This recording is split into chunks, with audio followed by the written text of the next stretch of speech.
चीनी, जो हर घर के डेली रूटीन की ज़रूरत है, अब आम आदमी की जेब पर भारी पड़ रही है। त्योहारों के ठीक पहले चीनी के दाम में तेज उछाल ने चिंता बढ़ा दी है। सवाल ये है कि आखिर चीनी इतनी महंगी क्यों हो गई है? क्या वजह सिर्फ गन्ने की कमी है या फिर इसके पीछे इथेनॉल, मौसम और इंटरनेशनल सप्लाई चेन का भी कनेक्शन है? आइए समझते हैं इस वीडियो में। नमस्कार, मैं प्रिया श्रीवास्तव और आप देख रहे हैं न्यूज़ 18। सबसे पहले बात करते हैं कीमतों की। देश में चीनी का औसत खुदरा भाव 23 अगस्त तक बढ़कर करीब 62 रुपये 47 पैसे प्रति किलो पहुंच गया है, जबकि पिछले साल इसी दौरान यही कीमत करीब 46 रुपये 30 पैसे थी। यानी एक साल में चीनी की कीमत में करीब 16 रुपये प्रति किलो का इजाफा हुआ है। थोक बाजार में भी तस्वीर कुछ ऐसी ही है। 100 किलो चीनी का भाव बढ़कर करीब 5,800 रुपये तक पहुँच गया है, जबकि जुलाई में ये करीब 4,510 रुपये था। त्योहारों के सीजन में इसका सीधा असर मिठाई, चाय, कॉफ़ी और दूसरे खाद्य चीज़ों पर पड़ रहा है। अगर बात करें चीनी महंगी होने की असली वजह की, तो सरकार के मुताबिक इसकी सबसे बड़ी वजह है गन्ने की कम रिकवरी।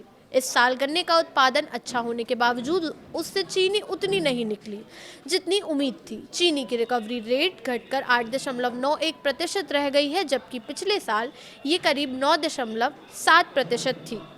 यानी 100 किलो गन्ने से पहले जहां करीब 9.7 किलो चीनी निकल रही थी, इस बार करीब 8.91 किलो ही चीनी मिली है।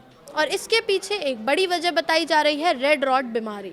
रेड रॉट को गन्ने का कैंसर भी कहा जाता है। ये एक फंगस से होने वाली बीमारी है जो गन्ने के तने को अंदर से नुकसान पहुंचाती है। इससे गन्ने का वजन और गुणवत्ता घटती है और चीनी निकालने की क्षमता भी प्रभावित होती है। वहीं एक दूसरा बड़ा फैक्टर है मौसम। सरकार ने अल नीनो के प्रभाव को भी गन्ने की पैदावार और चीनी उत्पादन पर असर डालने वाली वजहों में शामिल किया है। कम बारिश और मौसम में बदलाव का सीधा असर गन्ने की फसल पर पड़ता है। वहीं अब आते हैं एथेनॉल वाले एंगल पर। चीनी के दाम बढ़ने के बाद विपक्ष ने आरोप लगाया है कि गन्ने का बड़ा हिस्सा एथेनॉल बनाने में इस्तेमाल होने की वजह से चीनी का उत्पादन घटा है, लेकिन सरकार ने इस दावे को खारिज कर दिया। सरकार के मुताबिक एथेनॉल के लिए इस्तेमाल होने वाले गन्ने का हिस्सा 2022-23 में करीब 12% से घटकर 2025-26 में करीब 9% हो गया है।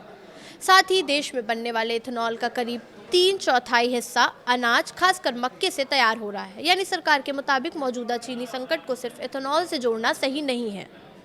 चीनी के बढ़ते दामों का एक और एंगल है मिडिल ईस्ट का तनाव और सप्लाई चेन।